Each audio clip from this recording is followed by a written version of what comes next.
Yo, what is going on, you totally radical YouTubers? It's Radical Rich here again with another minifig customization that I've been doing.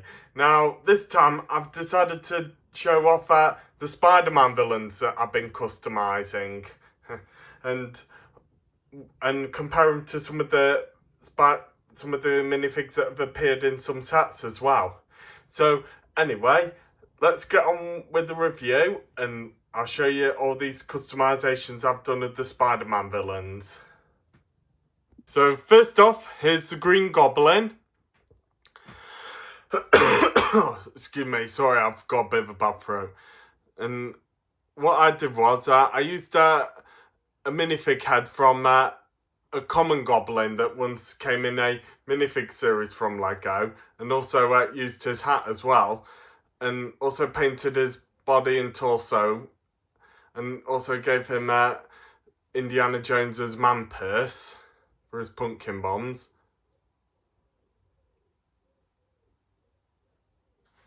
And I'll just show you the minifig I like, the Green Goblin in the set. That is this one. I did once make a glider for my customized one, but I dropped it and it broke. So I'll just let you have comparisons of the two minifigs.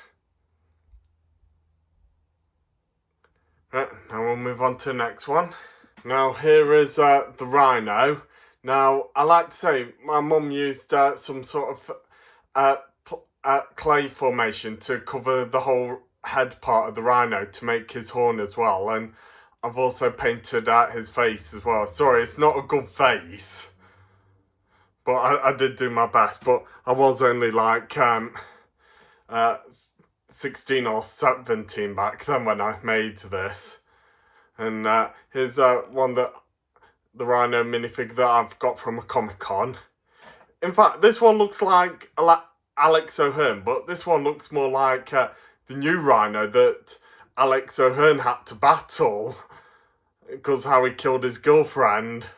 So tell me which one in the comments you like, and I'll also show you a comparison to this stupid one here that looks like how it looked like in The Amazing Spider-Man 2.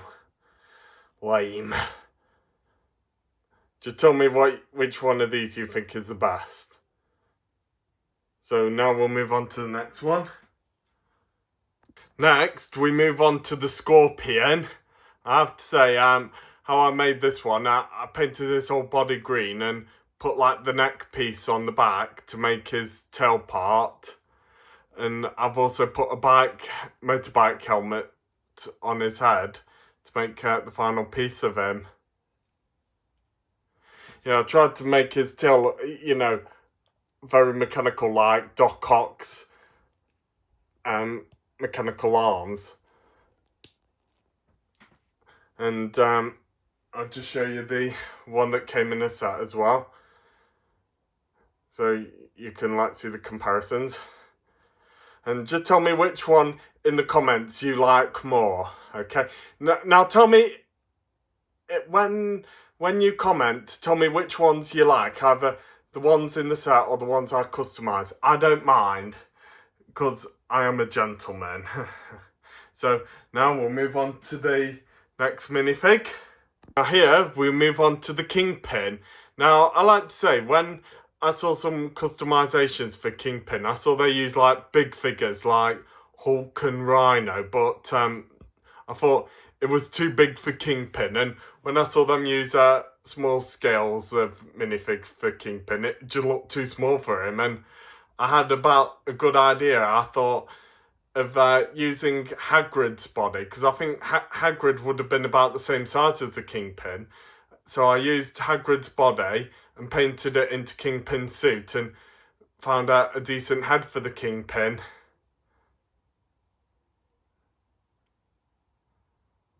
So I painted his whole body white. So there's the Kingpin for you. Now we move on to Kingpin's right-hand man, Hammerhead. Now how I used to make Hammerhead, I just found out a decent, nice blue suit and just put on, and I found a piece of a headpiece from the Frankenstein monster. I do have a couple of them, and painted it to make it match Hammerhead's skin colour, and there you go, you got the Hammerhead.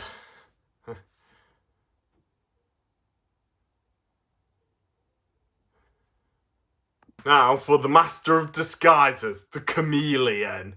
Now, what I did for Chameleon, I used Voldemort's head, because if you do look at Voldemort's head, it does almost look like the Chameleon's.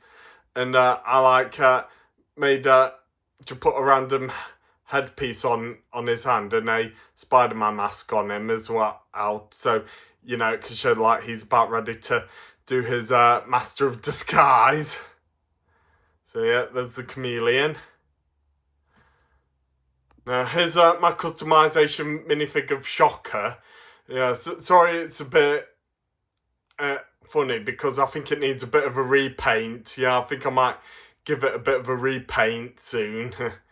Yeah, because his eyes are fading away a bit, and yeah, look at his left leg, it's fading away as well. So yeah, I might give that Shocker a bit of a repaint. Tried to make him look like how he appeared in the Lego Marvel Superheroes game. Yeah, so there's Shocker for you. Sorry if he doesn't look that good, but I'll get back to repainting him.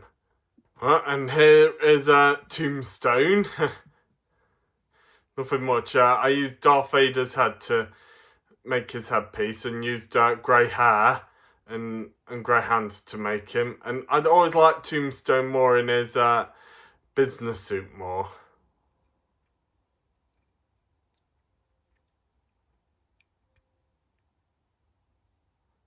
So, yep, there's Tombstone for you.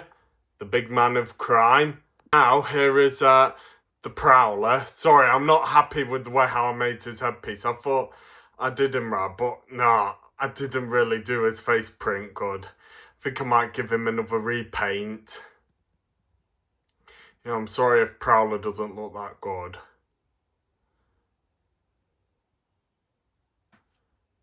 Now, I think I remember showing you this on my Universal...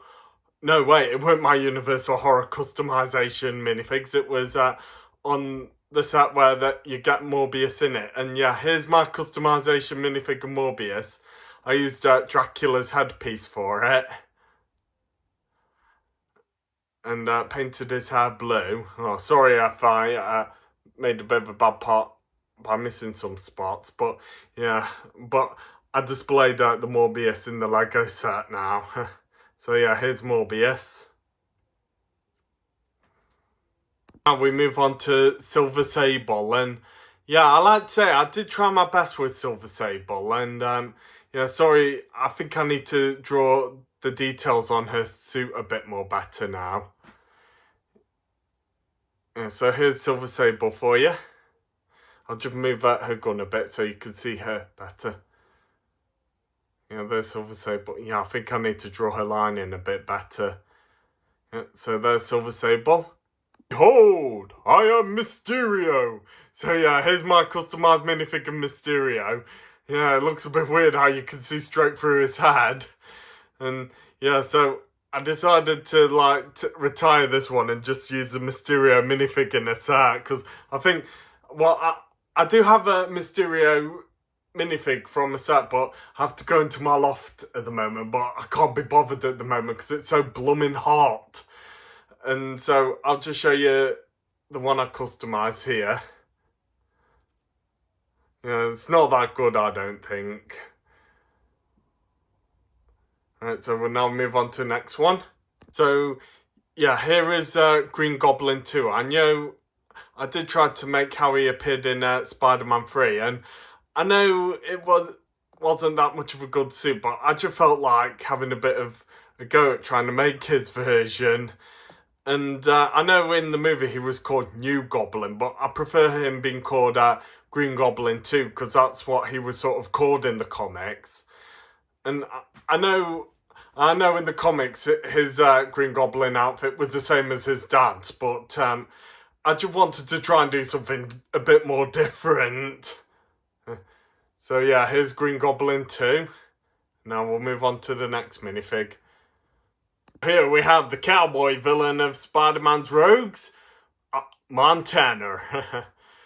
Now, what I did with Montana, I got him like a cowboy jacket and put on a cowboy scarf.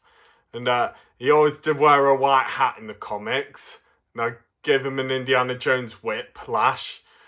And also gave him Indiana Jones's legs torso as well, because how he's got like a gun sash for him, and cowboys can't be cowboys without their gun sash. So yeah, here's Montana, and then I'll show you the rest of the enforcers. And here we have Fancy Dan. Now, what I use for Fancy Dan, he did wear like a straw hat in the comics, but I gave him a bowler hat like he wore in the Spectacular Spider-Man. And I gave him a gun to fire with. And I like to say Fancy Dan was more of the acrobatic sort of member of the Enforcers. And I like to say the most weird thing about Fancy Dan was in the 60s Spider-Man cartoon, Ox and Montana showed up in an episode, but there was no Fancy Dan. Now that was very weird to say. So we'll now move on to the last one. Right, now here's the last of my minifigs. Ox. It's just like my last name. People always used to call me Ox. And I am big and hard like an ox, but I think I'm more strong like an elephant. So yeah, here's the last member of the Enforcers, Ox. I used Emmett's hairpiece for him. And used like a Indiana Jones shirt outfit and just painted like his vest over him, because Ox did wear a vest. Oh, I need a bit of repainting there. Yeah, I should give it another repaint. Yeah, so there's Ox for you. So everyone, that's the last of my customization of the Spider-Man villains that I've done, except for Silver Sable. She wasn't really much of a villain, and Prowler was first a villain but then became a hero. So anyway, that's it for now, and I will try and find some other minifigs that I've customised. Maybe do like one of Batman villains that I customised, or other Marvel villains or DC villains or Ninja Turtle villains, and maybe I'll show off some customisations of some non-Marvel or DC or Ninja Turtle minifigs. But anyway, please like, share and subscribe, and don't do it for me, do it for my review partner Stripe. Yum yum.